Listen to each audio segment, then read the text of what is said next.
So today we're going to go over how to resurface both the cylinders and the cylinder heads for a 951 SeaDoo two-stroke engine. We got to figure out where the high spots are. So I'll take this marker and I'll color all around this. Right here, we still have a little bit of marker left over that we're trying to level out. And so I'm going to show you how I do that. I do a few different kinds of patterns. We have the figure 8 pattern. Kind of count as I do it. So I'm like 1, 2, 3, 4, 5, 6, 7, 8. And by this point, there's enough metal on the sheet of paper that I need to clear it off. So I'll spray it off, and then I'm checking it and seeing how things are coming along. And then maybe I'll rotate this, or maybe we'll go that way, maybe we'll go this way. And you just want to do a variety of patterns, even pressure, very light with your hands. And you really have to take your time.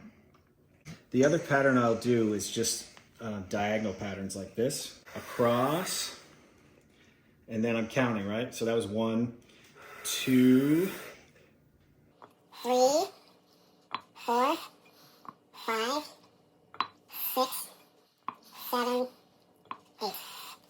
And I do about 8 strokes usually. And you just have to be really patient as you're going along. So you can see there's still green marker there. We're just gonna keep on moving that along very patiently. This is a special granite surface plate, is what these are called. It has a tolerance of, it's 8/10,000ths of an inch. So that's 0.0008 inches. Okay, next we're gonna go over how I resurface the actual cylinders. You can do the diagonal pattern and then the same figure 8 pattern. So I'll show you a figure 8 pattern. And just being really careful, really light, and just sort of dragging and not really applying very much pressure at all. 1, 2, 3, 4, 5, 6, 7, 8. And then you'll do that again. Maybe you'll face these toward you like that, right? I'll show you how the diagonal pattern looks when I do that. So I just count them again. So I'm like 1, 2,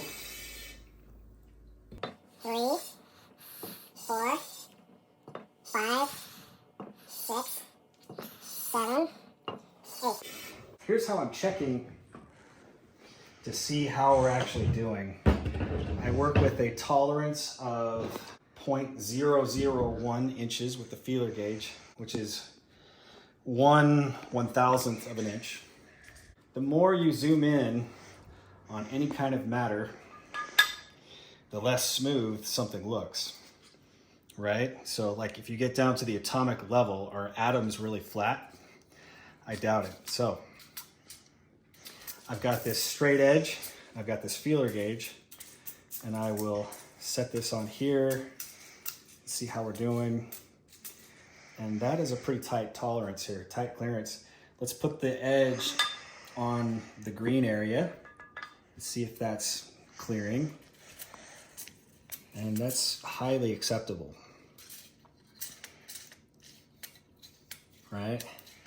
Even though it's actually still got a ways to go. So I probably will still work on that. And you try it every which way. You gotta be careful to balance it so you don't end up dropping something. The straight edge is actually pretty delicate. And then we'll check over here. Straight across. Seeing if we can get those to secretly slide underneath, and we can't. That's clearing really well. Let's check it this way.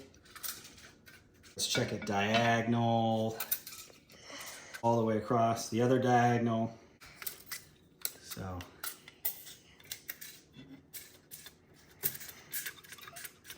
good. And then we'll go try it straight across. Very, very accurate. Every little which way that you can possibly think of. You just want to slide that under there. This is what it looks like when I mark up the cylinders. Just use these paint markers.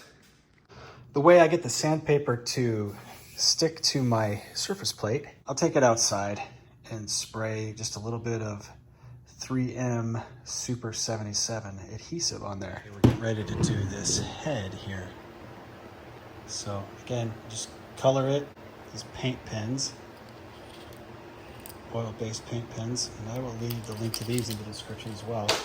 And I just spent the time wrapping that head. We've got the cylinders marked, and we put it on the surface plate here. And I'll just do like one run just to see how things are going. Just one little slide. You can see where the slides are happening and where the slides are not happening, right? So we know we've got good flatness going on here, like in the cylinders, but on this little part here, we could use a little more. This is well done. This is all grabbing pretty well, but out over here, not so much. So let's run it again and see. Let's run it this way. Just one little slide. We check it again. Let's do a little bit more sliding here.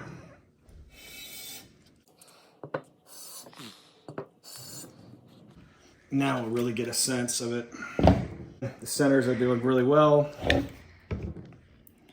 but this part's been giving me trouble here. This is the finished product. After we've sanded off that marker, it all sands off very evenly. I also marked up these domes to do like a final finish. I just go just one turn, and then over here again, one turn like that. So it kind of comes out looking like that. Those should mate up really well.